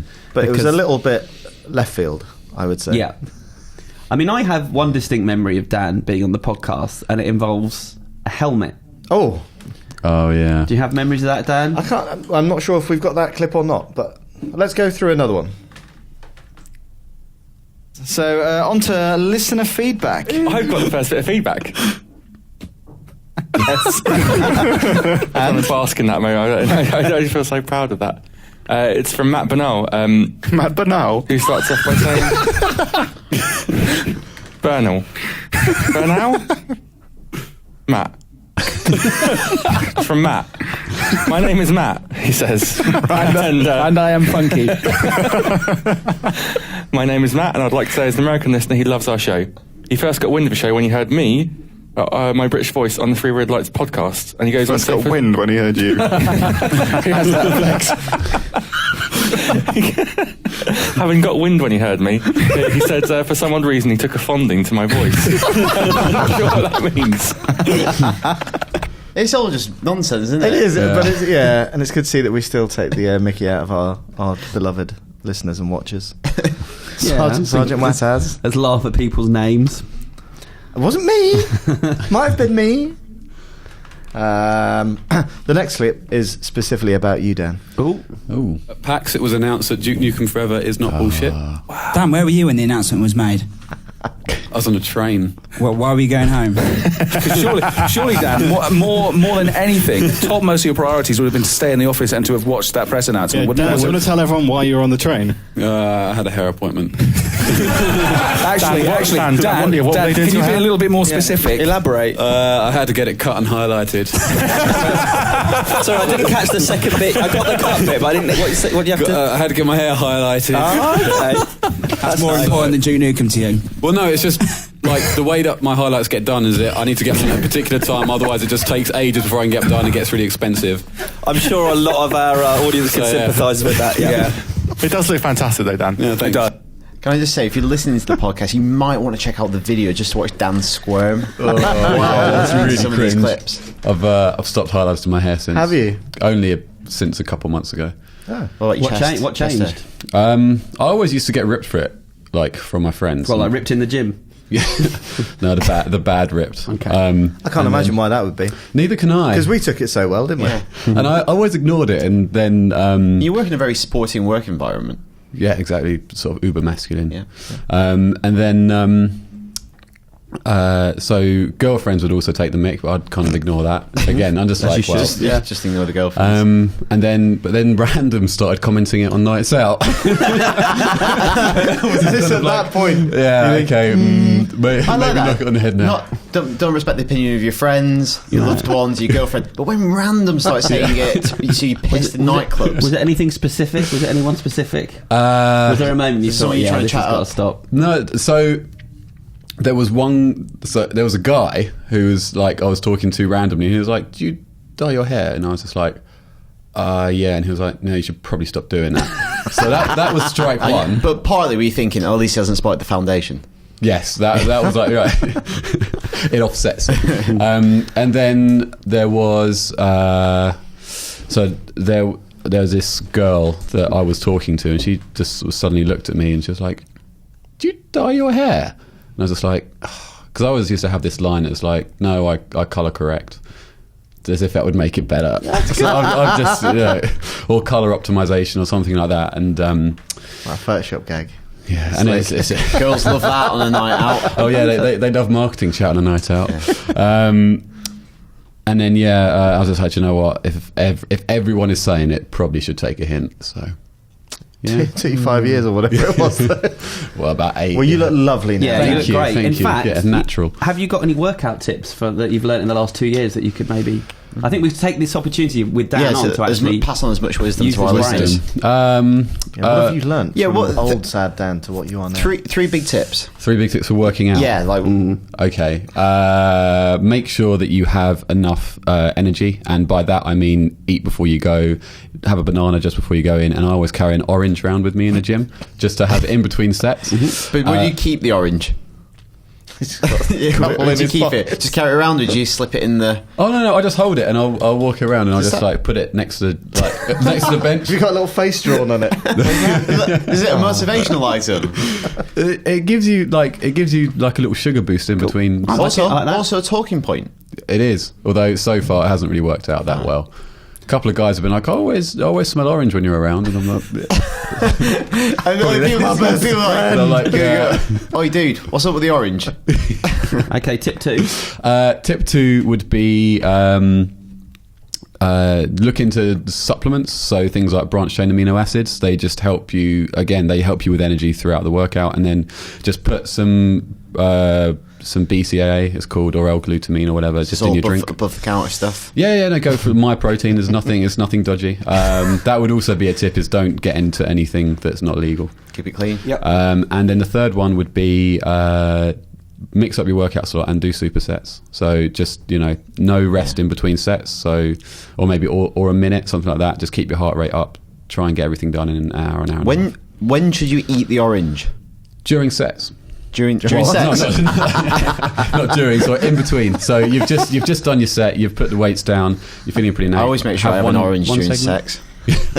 Or after. Or Jaffa cakes. Have we got any chat about the Einstein of bodybuilding here? Or I'm not sure. The next clip that we will play is 2 minutes, and it's called Dan's special segment, so that's something to look forward to. Oh, is it talking about his orange segment? Has there been any update? I remember though we met the Einstein of bodybuilding. Oh no, you were. It's there. Okay, it's there. He left his gym because he was seeing too many penises. He'd seen more penises than vaginas. Yeah. Well, that's generally what happens at a gym, though, isn't it? Did you get to the gym quite a lot, Dan? Okay. Would you say you get more cock than do you always check them out? I don't purposely check them out, but I remember once actually. Little cut. This is really. Dan's got a penis story. Does it involve Albert Einstein? And Justin Bieber. His sort of bodybuilding equivalent, I guess. But there's this guy, and he's the Albert Einstein of the bodybuilding world. Just that he was like at the top of his game, and he's an ex-competitive bodybuilder. He was absolutely stacked, and I know him pretty well. And we were just talking, and I remember we're in the changing room, and he's stripped off like completely butt naked, and was just, as we were just talking, he was just sort of like, he just sort of put one leg up on the side of the changing Not the towel between the legs. Yeah, the towel between the legs. And he was just sort of stood there. And the worst thing is, instead of me going, oh, I should probably look away, I just... Like, he had this amazing... He looked like a Greek god, like just a statue. It looked like a statue right before me. I was just like, wow, this is amazing. I was like, whoa. Gotta stop. Yeah, look away. Dan, did he have a big day? So you properly checked him out? I didn't. I was just like, this... I was appreciating art in motion. Dan, this is such a weird place to come out of the closet. In all honesty, but good on you, mate. How to the people. Was his penis as well sculpted as the rest of his body? No. I mean, his shoulders were miraculous. Right. Well then, that's a great story, though. Yeah, he like. I mean, he was huge. Is he still there? I often think about that. He guy. was in my uni gym. Ah. I often think about that guy, though. Do you? Yeah. Not as much as I do. His shoulders were miraculous. If you do, I can imagine you what. I imagine you just sat there with your orange next to you, just looking at him. He's orange looking up. towel between his legs. If you do want to see a ridiculously big pair of shoulders, there's a guy that you can Google called Simeon Panda, I think. Oh, I think I know this guy. Yeah, he looks like a cartoon. It's unbelievable. Google him. I must admit, listeners, watchers. But I don't normally sit there and go, I want to see a big pair of shoulders. To be fair, I've searched it.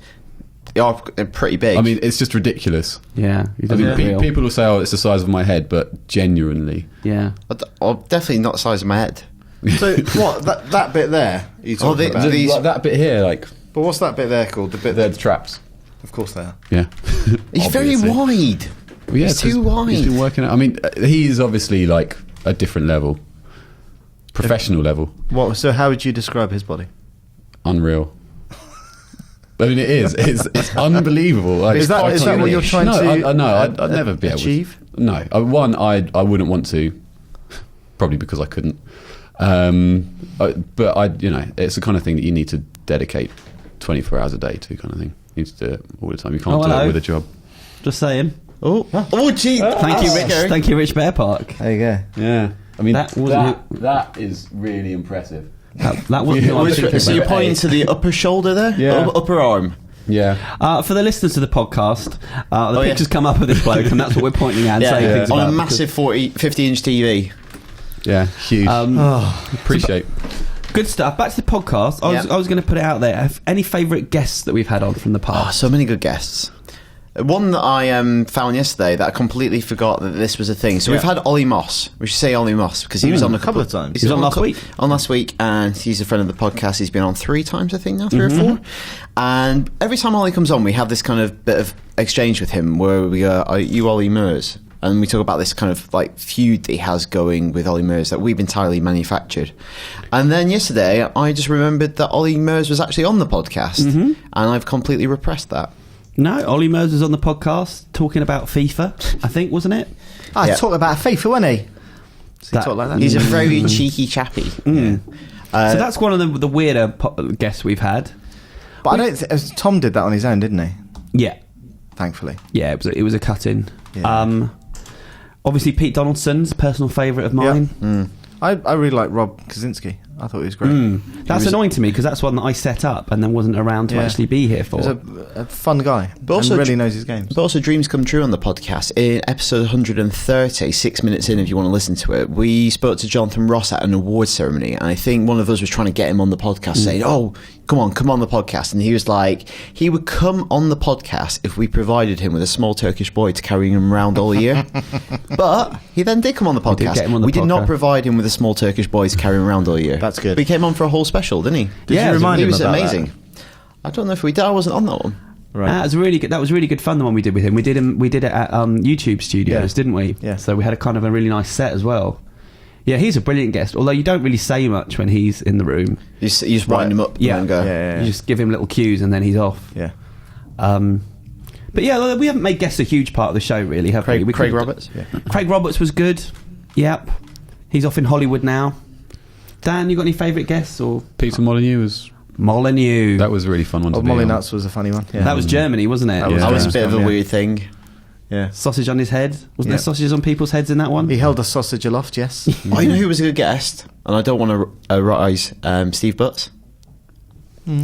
You thought it was a bit average, didn't you, Alex? Steve is a bit average. Okay. I think we're going to have a US guest on next week as well, hopefully. Yeah, we will. But no one famous, unless you listen to the Keeping It Real podcast out of the LA office. Or a fan of free hit. Yeah. Yeah. Do you want to hear some monkey noises? Yep. Should we do half an hour of that? Yeah. We started, haven't we? Yeah.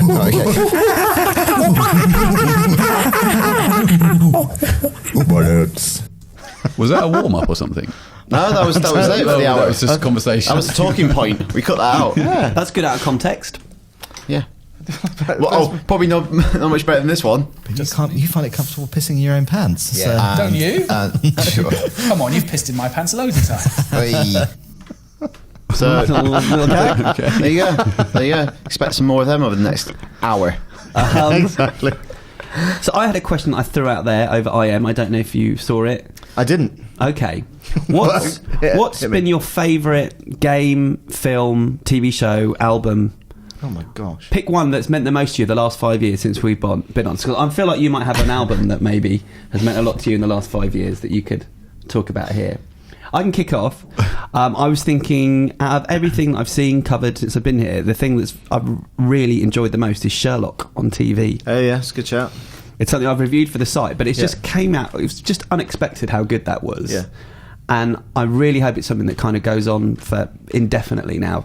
They got such smart writers, really good directors, and I really enjoyed the Sherlock Holmes movie. But then when you see Cumberbatch and Martin Freeman, they're just another level in terms of Sherlock and Watson. So yeah, I love that show. Good. Any game that's made its mark on you, Alex? Look, the biggest thing for the last 5 years for me is obviously my daughter. So it's really cheesy, but everything pales into insignificance. I thought you liked GTA better. It's a close call. All right. Do you know what? Going to New York and going to see GTA 5 first, that was pretty special. Yeah. Because I was super excited about seeing the game and it didn't really disappoint. So Kilbs, has there been any movie or album? Albums wise, yeah. Come on, give us something. Probably my most listened to is going to be like the Kesha trilogy.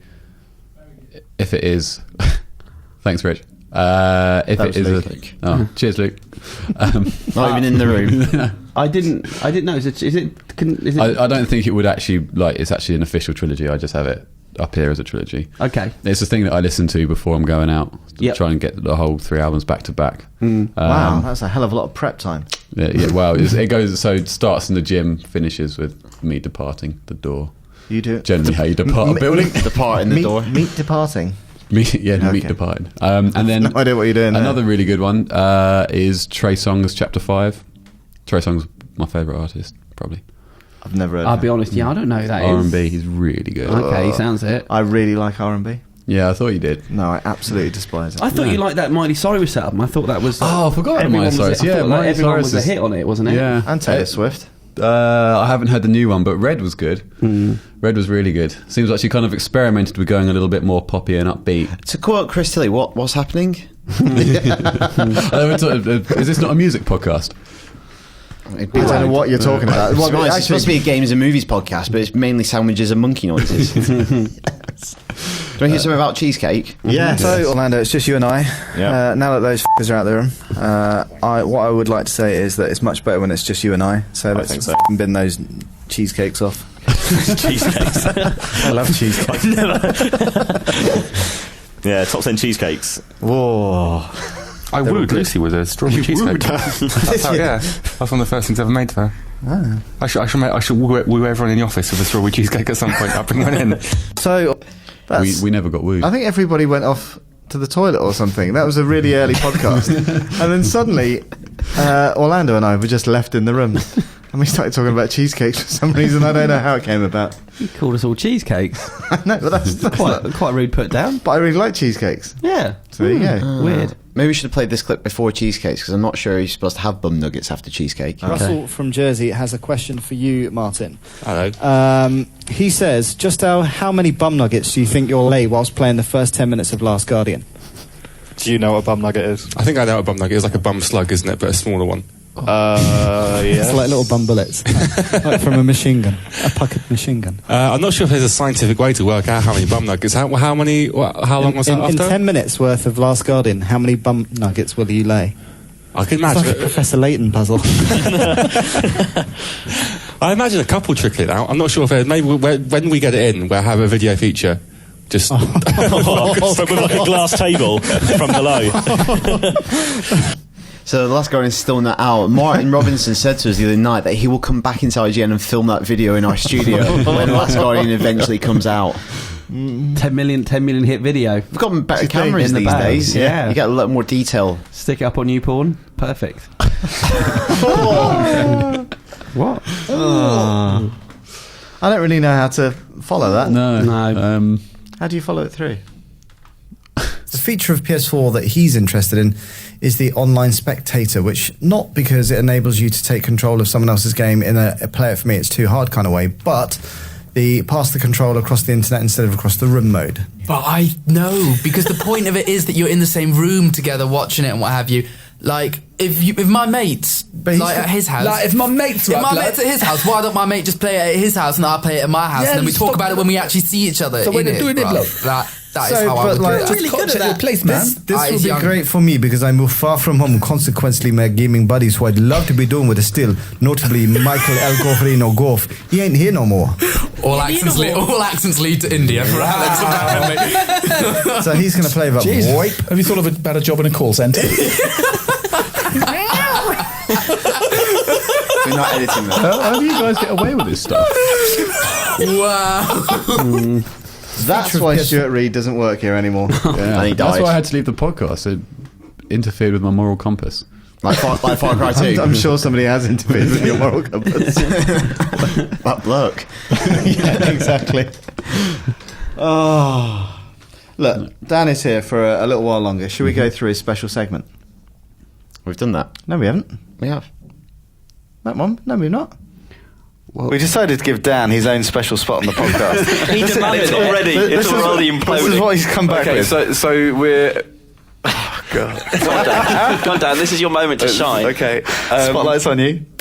So I was talking about how when I play games, I hoard everything, and it kind of hinders my enjoyment of the game because I'll quite often just stick to one or two weapons that are quite boring. This is boring, isn't it? No, this is It's like you're on the verge of tears or something. So for example, if you get like a big sort of gun, which is like fuck, this is shit. No, carry on. Okay. So basically, so yeah. What I'll do is I'll hoard all my ammunition of like the bigger guns and the more fun ones, because I think there'll be a time when I need to use this. I'll be like a big boss, and then when that big boss comes, I go, well, there'll be a more difficult one around the corner. It's amazing how your mind works. So this has annoyed you. You're annoying yourself. I won't let myself use it. Like I'm playing Alan Wake at the moment, and I don't let myself recharge the batteries in case I need them later. Why do you do it to yourself? Because I'll tell you why. This stems back from my childhood when I was playing Half-Life 1, and I just used up everything on this time, just having a good time, like with grenades, and then.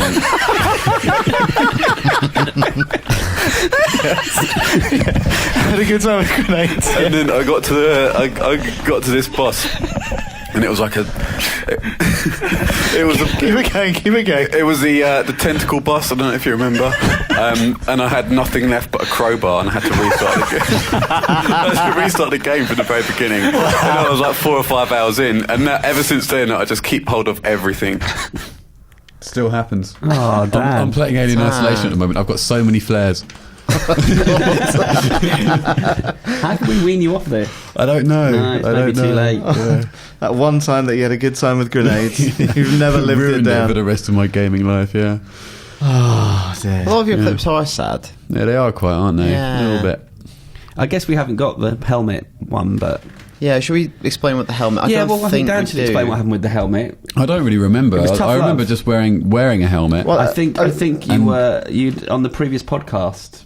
There'd been a heavy breather. Many of them. Oh, God, do you not yeah. remember? We used to get letters about it every single week. I do now. And I we do. basically singled it out as being you. But it wasn't me, was it? It was you. No, it wasn't. Pretty sure it was. I'm pretty sure I wore the helmet and there was still a heavy breather. You were so heavy it was coming through But the you helmet. wore an American football helmet for the duration of the podcast. Was it? I thought it was a crash helmet. The crash helmet. Yeah, it was Master Chief. it was a grid. Racing helmet that was too small for your head. Because I was the listening. mouth still coming out? Because then that would probably still do the breathing. Well, because the thing is, you started speaking, and I think you were okay, but literally about 3 minutes later, you'd gone bright red in the face, and you could barely breathe.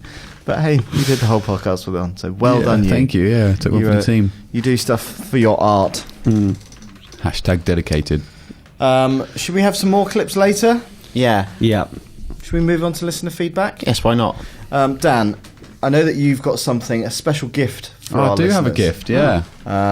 So why don't you tell them what it is? Tell the duck hunters what it is. Do we have a printout? No. Oh, okay. I don't even know. I don't even know what's happening. If I'm honest. So that's, to be fair, pretty much the entire thing. We have teamed up with our friends at 2K. You don't have to do it in marketing speak. You can just down the line. All right. Okay. So we've got some stuff for you. Yeah, we've got some free stuff for our listeners. We've got, and we're giving it to the listeners of this podcast first, before anyone else, to say thank you for making us win or helping us win that award. What is it? It is access to the Evolve Alpha happening on the 31st of October on PS4 and the 30th of October of Xbox One. On Xbox One. Awesome. How do they get it, Dan? How do you get this? Dan, come on. You need to remember this code or write it down. It's up to you. 18077-32618-74203. Right. End of code. Now remember the code. I was planning on writing it down. Oh, go on then. Say it again. Slowly. Okay. Not that slowly. 32618-74203. End of code. It's like the pools. Well, what do you do with that code? So you need to go over to evolvegame.com/big alpha. You need to enter that registration code, and you also need to enter a referral code, which is, get ready, INTIGN, all capitals. That's INTIGN.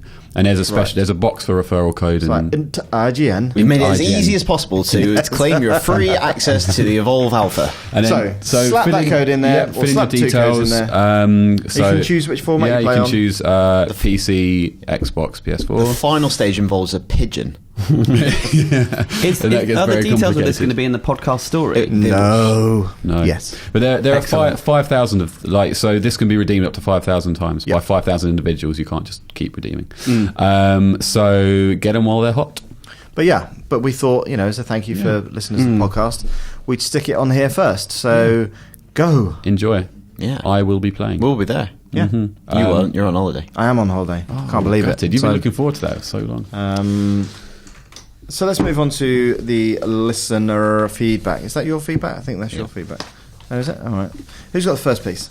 I have. I don't have a piece. We both know that's not true. Well, that's just sad. I have an email from Sean Smith who says, thanks so much for the shout out.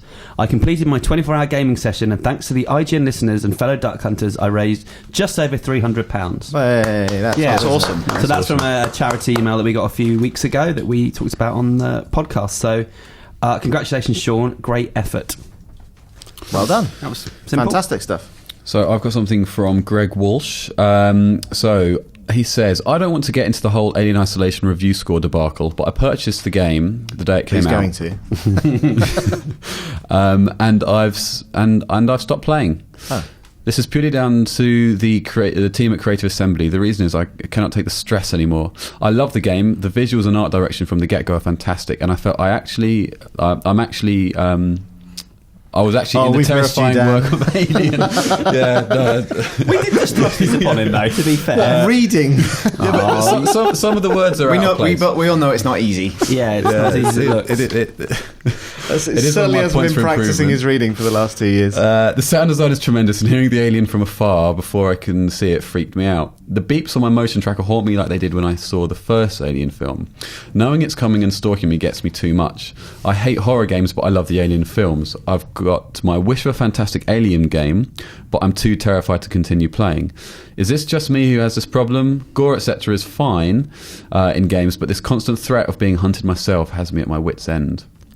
It's a very oppressive game to play. Yeah, I would say the fear diminishes somewhat when you see the alien more and more. Because obviously what's so good about the original Alien movie, I think Ridley Scott said this, it's a haunted house movie in space. You see the alien very rarely because obviously it didn't look that great, didn't look good moving because it was just a bloke. Yeah. So you don't see that often. But when you're hiding, you see the alien like trampling up and down these kind of corridors, and it just looks, after a while, it just looks a bit comical in a way. Right. But still tear your face off. It's when it's more when it's like well lit. Yeah. I think when it goes to scenes where you're in the dark again, it becomes scary because you see shapes and shadows and you start thinking, oh, is that? And later on in the game, there's some of the kind of, this is not a spoiler, there's this thing, some of the kind of scenery is kind of almost alien shaped. Right. So you go, you think it's the alien, it's not at all. I mean, and also the music in it is so well done. I mean, I've just been walking down a corridor and suddenly you just have this big orchestral crash and you're like, It's the footsteps as well that you hear. Is that what you actually do? You just sort of like grip the controller really hard. Is it the time to use a flare? No, it's never the time to use a flare. Where's my grenades? Keep them. I'm going to have some fun. I've got an email from Andy from Germany on the similar topic. So he pre-ordered Alien Isolation, was pretty bummed when he saw the review on IGN. He really had his hopes up for the game and relies on our reviews to determine whether he wants to play them or not. Obviously not, because he bought it before we'd even seen our review. Anyway, he wants to know, long story short, why do we not do local reviews for the games? Why do we just do US reviews? Well, it's not US reviews, we do global reviews. So it could have been that you reviewed that game or I could have done. It just depends on who can get the game, whose expertise that field is in. Yeah, I think back in the day, IGN UK was run more as a kind of a separate entity. But these days, in the last few years, IGN UK almost doesn't exist apart from this podcast. We're kind of like IGN's London office. Yeah, because we used to have UK reviews, US reviews, and Australian reviews. Yeah. And you had 3 scores appearing on the page, and it just got a little bit kind of confusing. Because it's like, well, who do I believe here? Yeah, and we all write for the central site. Yeah. And then our kind of cousins across Europe and the rest of the world, they're kind of licensees, is that the term that we use? Yep. So they kind of use the IGN brand, but they're kind of slightly removed from the central site. Yeah, they can do their own local language reviews, which makes sense. Yeah. But it is, I think it's just one of those games. It doesn't happen very often. When we used to do separate reviews, Just Cause, I think we gave it an 8.8 in the UK, the US gave it 6.6, and they marked it down for some kind of, I think it was like technical things. And my argument was, I could see what you mean, but it's still a fun game. So swings and roundabouts, eh? Yes. And grappling hooks in Just Cause's case. Yes. I can do an email now. It is from Aled John, and he says, Duck Hunt. I'm writing in with a new feature idea for the podcast called Alternative Choice of the Week. Each week, when you choose what new game or film to watch play for the week, each presenter can choose an alternative game, film, TV series of their choice for each week to recommend for the listeners to watch play if the new release doesn't float your boat. For example, I would recommend Dread. So we've talked about that before, actually, doing some kind of thing where we talk about, maybe more obscure films, games, TV shows from the past that we love and championing it each week, or maybe even doing a video show on it. So if people are interested in that, it's something we could experiment with on the cast. What do you think? Well, we had a chat with the guys who run Arrow Video a few weeks ago. Arrow Video, if you don't know, they produced the most amazing Blu-rays of kind of old cult films, so horror films, kind of exploitative films, kind of cheesy action movies as well. And they do really cool newly commissioned artwork for the Blu-ray release and loads of extra features, like they recently did The Burbs and The Incredible Melting Man. And I think those would be really good candidates, like the best cult movies you might not have heard of. Yeah. Some really good films that they've we'd like to do a show like that, a weekly show, wouldn't we, where we talk about that kind of thing. Yeah. Maybe we can. Wow. Because me and Dan really love our horror as well, and weird stuff. We were thinking of doing maybe a horror show, like a fortnightly one or something, rounding up the best stuff, whether it's TV, games, or... Yeah. But I think they can probably expect some more video from us in the future, Alex. Why would that be? Don't know, we're hiring people. Got a new camera. Oh, got a new camera. Yeah. We've got iMovie. Do you know the Duck Hunters? They do a film club. So they pick a film on Netflix, and then they all watch it over that weekend, and then they discuss it. That's a good idea. On the Duck Hunters What have they watched page. then? Have you...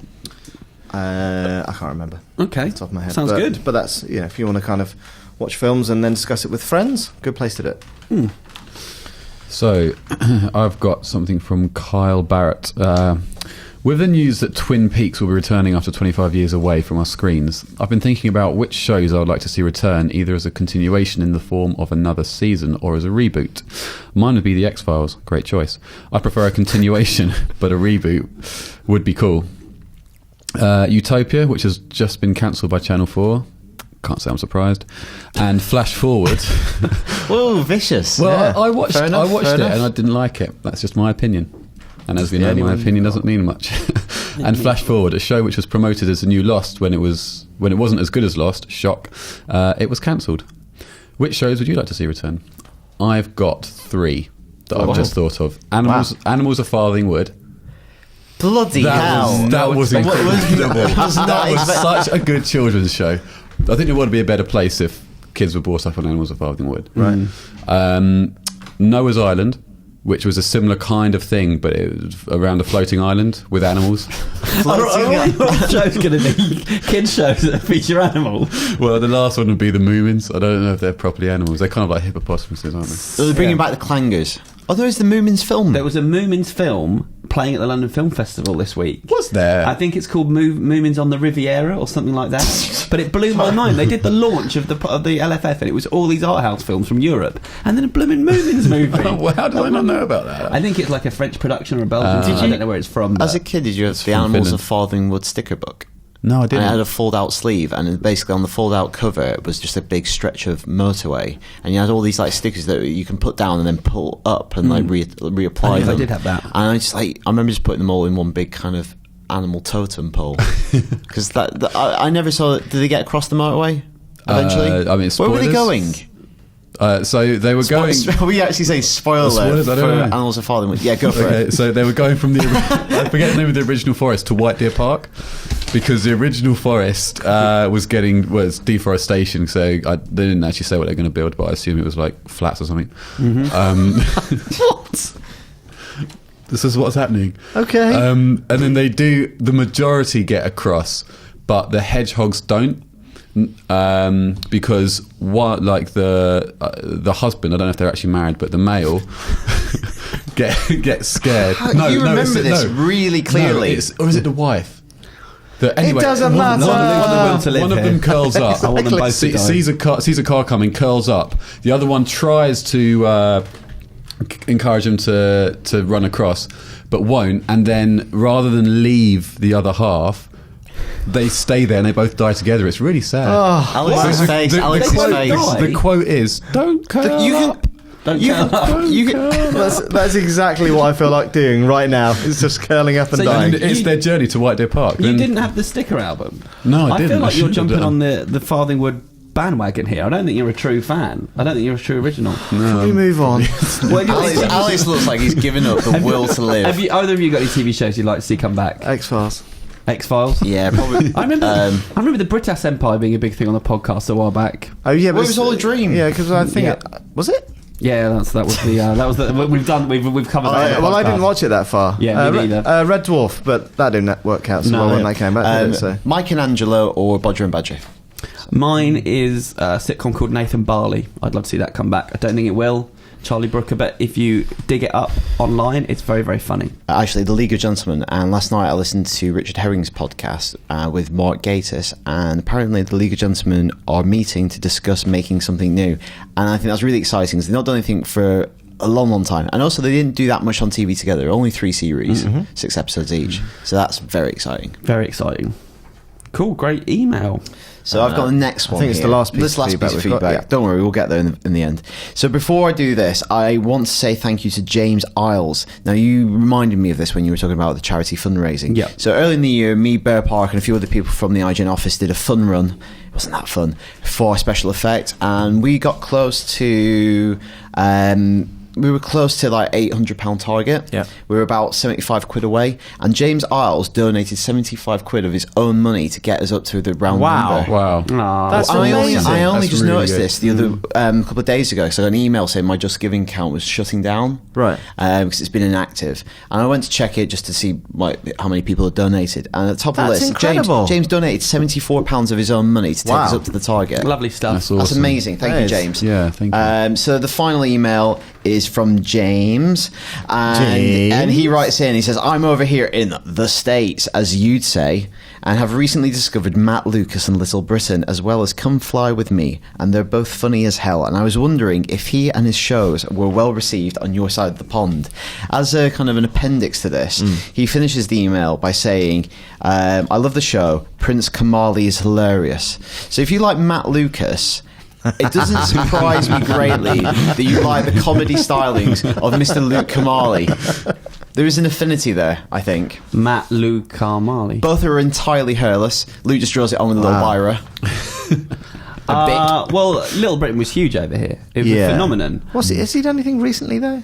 Oh, he's in lots of movies nowadays, Is he? Matt Lucas. But Come Fly With Me wasn't as well received. I think they were. It was kind of called racist. Little Britain was a huge thing because the first episode was the first night BBC Three went live, and it was a big deal. Everyone seen the new BBC channel, and I think they got huge ratings. I remember watching it in the bath. It started off as a radio show, didn't it? It's nice. Yeah, a lot of these British comedy shows do. League of Gentlemen did. Yeah. Little Britain fan, Dan? Okay. Do not like Not a fan. No. It's no animals are falling wood, is it, Dan? No, it's not. Neither is it funny. Nor is it funny. Clip time? We're going to have one more clip, then we're going to say goodbye to Dan and get Prince Kamali back on the show for the very end. So, what do you got? What if God was one of us? Would he get high on the bus? The guy talking of guys that get high on the bus, the big issue setter. Well, he wasn't even a big issue setter. He used to just be a guy who smoked crack on the bus in Greenwich all the time. And then he got promoted to being a big issue seller, and I thought, I was actually quite proud of him. I thought he done really well. And now he sells big issue outside of Tate Britain, which I thought it's like, oh, he's done well for himself. I tell you what, I don't understand it. What if? Oh, what the hell? What a strange story. That was good. Martin's good at kind of weird stories, though. Bear in mind, listeners, these are the highlights of the last 250 shows. 5 years. 10 solid days worth of material. 5 years of Jesus. And that is as good as it gets. Is that we're letting Dan leave on that? No wonder he's so bloody sad. All right, you can have one more. So to kick off this week's podcast, the news that Gran Turismo has faltered at the starting line. Yeah, I'm not that surprised by this. Gran Turismo 5, well, you're really pleased that, aren't you? Yeah. You've got a really stupid smile on your face. That's because Tom gave me a little wink. Yeah, sorry, go on. Yeah, Gran Turismo 5 has stalled. Nice. Yeah, it's been delayed, which isn't really that much of a surprise, I don't think. No. Seeing as anybody who saw it... has it pulled into the pits? It has pulled into... I'm not going to do any more. When do you think it will rev its engine? Wheels have fallen off. I think it could be lining up on the starting grid sometime in December. Why did the wheels fall off? Come on, keep it going. This is good. Basically, Kazunori was just he wants to tighten the nuts bolts a little bit tighter. Was he exhausted? Oh, I was going to do that. Yep. It's just pun tennis is just that. I think you just aced me there with that one. Good. But it's so rumor has it it's coming out. It's been put back by about a month. Sony have said on the record that it's going to come out before Christmas. Yeah. Why do you think they applied the brakes then? He probably was tired. No, weak. Tired. It just wasn't finished, basically. It's just there's too much. Kazunori Yamauchi is a perfectionist. There's too much in it. It's kind of broken. He does have a checkered history, doesn't he? And the press release just sounded like it's just going through the gears, though. Yeah. Oh. Oh, Jesus. Come on, lads, this is the pit. Anyway, so yeah, ultimately Gran Turismo has been delayed till December, so sad news, boo-hoo. So just if we could reverse a little bit. Yeah. We've already done that one, delayed. Yeah, we finished. Oh. And on that note, brilliant. Painful. I'm out of here. Bad gag from Dan Kilby. Thank you, Dan, for coming back on the Thank you very much podcast. for having me. Come back and visit us again sometime. I will do. Try and learn to read between now and then. That would be hugely appreciated. I'm working on it. I've got some very simple books that Scarlett reads. I think you're Can being help with harsh here. Sometimes when we get these emails, the grammar is interesting, the punctuation is unexpected. Exotic. The spelling is creative. Freestyle. So I'm just to defend Dan a little bit. It's like an E. Cummings poem. That's why it's sometimes best to read them in your head beforehand, and we didn't give Dan that opportunity. No, he didn't. I was too busy doing lunch. Anyway, and on that bombshell, thank you, Dan. Cheers, Dan. Bye, Dan. Little ripple of applause. They have the music ready.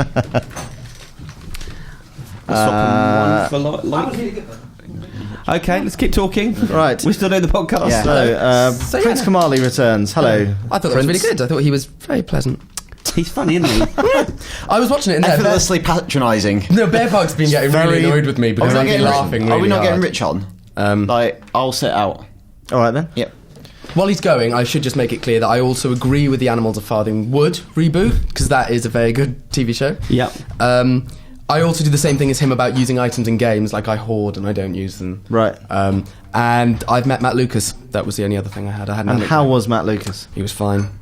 He's larger than you expect, actually. Like, he's quite a large person. You're such a bitch. No, it's in, like, tall. Hello. Hello. Hello. Welcome, Rich Bear Park. Thanks very much. Who I actually have it down here. Plus Rich, because I didn't know you were coming on. I didn't know either. That was a surprise. You need for to me. be properly thanked because you're the man that edits it. Yeah, well, some sometimes. Some weeks it works, some weeks it Sometimes doesn't. I need to be thanked. But nevertheless, you put in a lot of work that's not very celebrated on the podcast. So it's interesting because the camera up there, the red light hasn't been on for ages. Oh, you panicked for a bit there. Oh, my fail-safe's coming through. So how's it going, Rich, in your opinion? As an outsider, it's been pretty good. Is this a car crash? It feels like I'm in the midst of a car crash right now. Are we having more clips? Yes. Okay. It's been funny actually. I've been in there laughing along, so yeah, it's been good. Right. I liked Sad Dan. I think he made a good appearance. Yeah. I mean, we see him every hasn't day, changed. so it's not that exciting. He pretends that he's all high and mighty. He's the same old Dan. What do you think? What do you think of the clips so far? Do you like them? Yeah. Well, you can't polish a turd, right? So but you can roll it in glitter. There you go. There's one that the reason I asked because there's one that I am waiting for. Well, should we have another one? Well, let's play another one. Are we going through these in order? Let me do it. Okay. There you go. I know. In fairness, everything you touch seems to go hard. It's very hard to operate a computer. What about you, Tilly? You live the Playboy lifestyle. Well, the tale I was going to tell is a tale of tragedy. It's not in the most glamorous Jesus Christ. locales either. It's in Tenerife back in 1996 with me and my mate. I didn't go abroad till I was 21. Check that.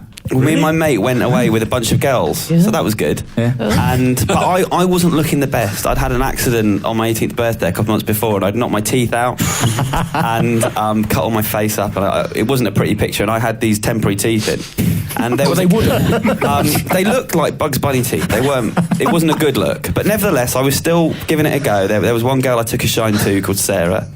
Floating away, I thought I was getting somewhere with her. Spitting on her with your massive teeth. I'm moving fun for you. I was trying not to smile with my mouth open.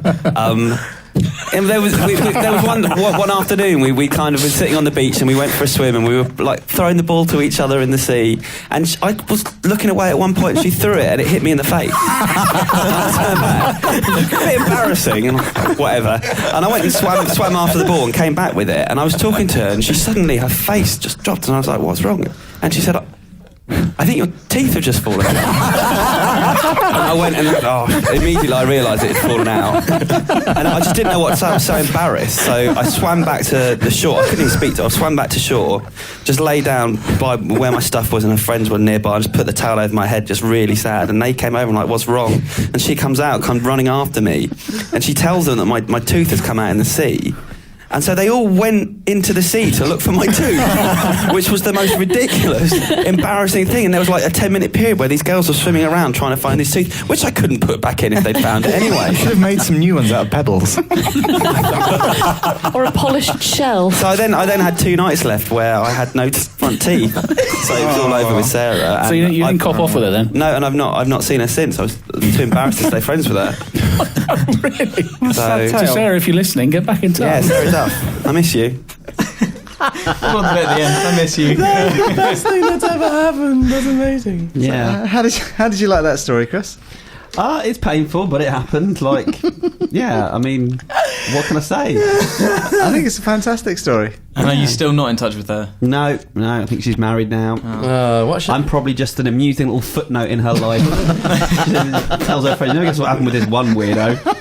Chatting with him, his tooth dropped out of his mouth. I wonder if it's still in Tenerife. She went to look for him, so... Yeah, but she was a nice girl. That's very kind of her. Man United fan, though, so...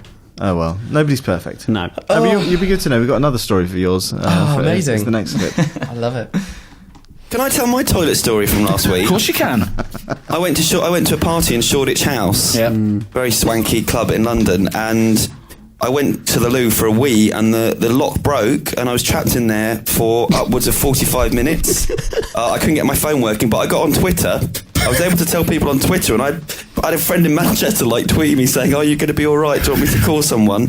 It was quite intense and frightening, and I managed to get the attention of some people, and they went and got security, who showed up with a hammer and said, "Can you stand back? We're going to smash the door in." And I was in a tiny cubicle. There was nowhere for me to stand. It was really genuinely frightening. My God.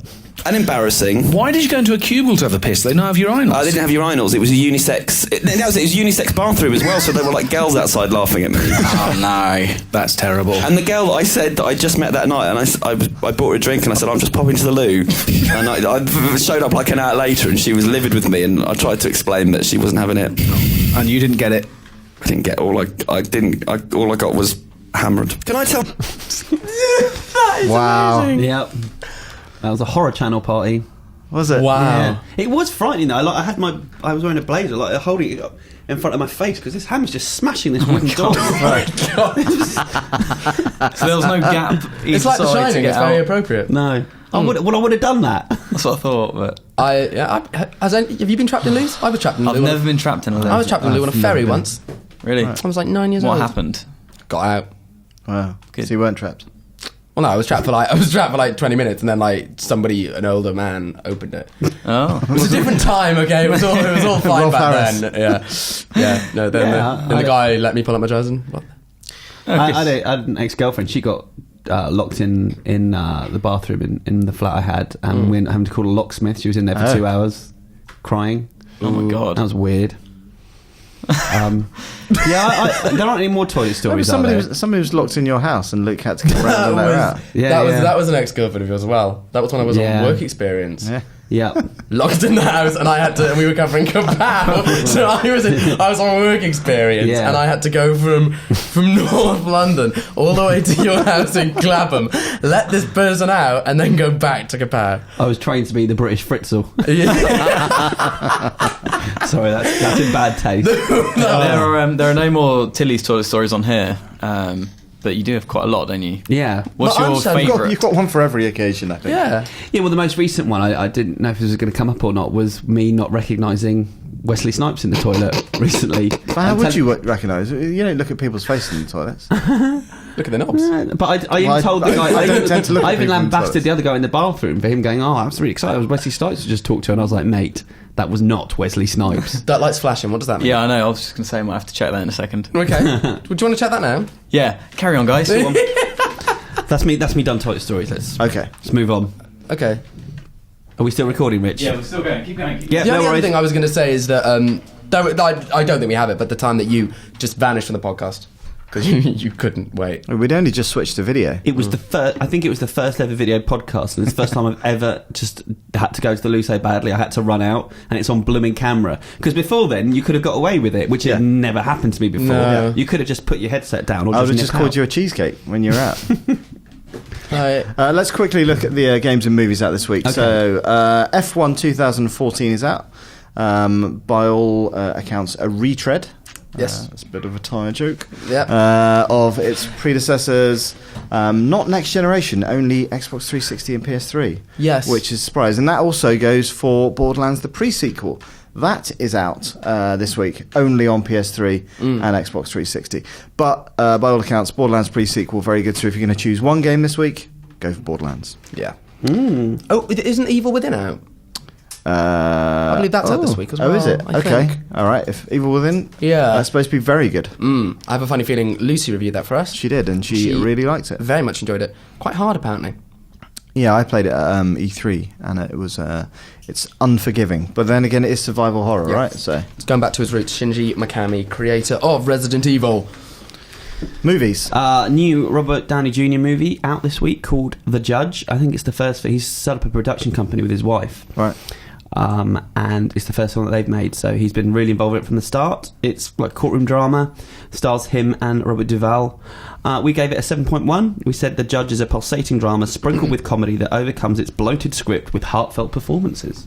There you go. Feels like to me one to watch on the telly or on a plane. Right. Feels like a plane film. Send it to Michael Owen. And the other one, I'm a bit screwed here. It's the Teenage Mutant Ninja Turtles movie, which Dan has seen. I've seen it too. So do we trust Rich?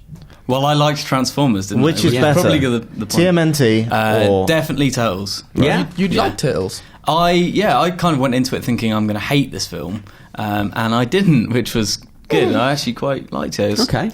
Yeah, it was just a bit of fun, really. Are you a Turtles fan? I used to watch the cartoon a bit when I was a kid, Yeah. but didn't really remember much from it. But yeah, the film's pretty good, actually, I'd say. I much preferred it to Transformers 3, so... 4, sorry. 4, yeah. Interesting. And if you are a Turtles fan, I think last week a new documentary about the history of the Turtles is on Netflix. Oh, okay. And I watched, and it's very positive. Like there's no stuff in it about maybe, like, I heard that they fell out a little bit, Eastman and Laird, and the violence as well for kids. Like it doesn't broach any of that, but it's really interesting. There's not much about partners in crime either. Right. There's nothing about them. Right. Who did the single Total Power? Oh, Durtle Power. But it's a really awesome story That's how it about used to go. two guys who just came up with this amazing thing that took over the world. It's pretty cool. So that's worth a watch. This week I guess then movie wise go see TMNT. Yeah. That's a recommendation right there. So we're coming almost to the end of this week's podcast. Before we get there, we've got a few more clips to play, but I also want to shout out the fact that we've got our event happening next Tuesday evening in London. If you haven't entered the team, we're doing a pod quiz basically. It's not just a quiz just about this podcast, but basically it's an excuse to meet a lot of you guys, have fun, have some drinks, and have a good evening. So if you haven't submitted a team already, you can do by emailing ukcomps@ign.com. Ideally submit a team of 5 people, but if you can't submit a team of 5, then we can place you with another team. But hopefully see a lot of you down there. Yeah, it's going to be fun. Yeah. Let's go for another clip. We've got 4 more clips. Well, what happened is I thought, I'm going to make some amazing jingles. I started to do some the other night, and it just took me forever on GarageBand. I Too hard. samples, and it was too hard. And then I've been had a really busy week. I've been flat hunting. I've been doing this, that, and the other. And then it came to you little fart baby. And then it got to being on the train this morning and thinking, shit, I need to make some samples. So I got myself a soundboard. Is that all you did? All you did was buy an app with some sound. Hadouken! Amazing. Didn't even buy it. What a cheap one.